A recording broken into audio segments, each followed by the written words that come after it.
کسی که کدام نیت مقصد که یعنی این کار میکند خدا خود البته سزاوار میشود.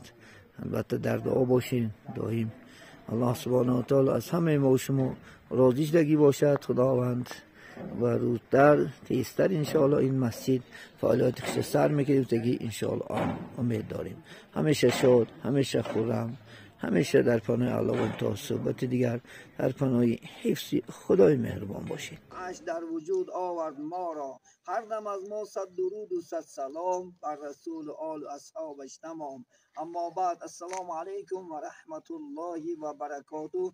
السلام علیکم برادران اهل اسلام. که ما شدگی هستیم همین بانکار خدا خش شاتاش دوم خودش اعلان کردن گفتن بعضی شبهناک یعنی گپ دستایی که بعضی حد و یا بدست ان شاء الله خدا خواهد یعنی کارت هایی که نادرست یعنی گذاشته میشد همین خدا خواهد بانکار من نمرش خودم میخونم خدا خواهد ان شاء الله سپر بانک خدا خواهد رسید ما کارت تک شدگی هستیم ان شاء الله یعنی نمرش 2202 20 61 34 07 11 04. اینچنین خداخواد به نام خوشبخت میرزا عباس زاده شده شده. اینچنین اقربانگی خداخواد انشاءالله در ازبکستانی وطن نام شده هستیم.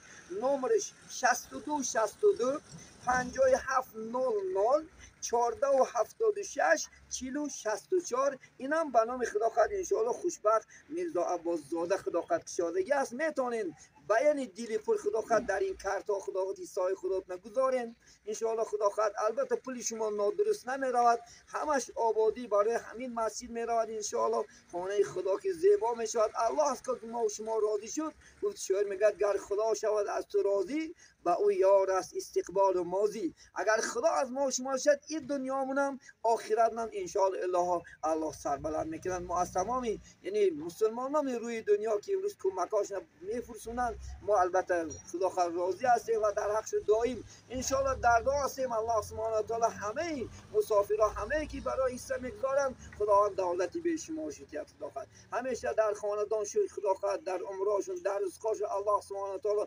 برکات عطا نماید و اینچنین این روزی خرسندیان شادیان و یارم در دهاشو برباشتن از الله سبحانه و تعالی انشاءالله میپرسیم.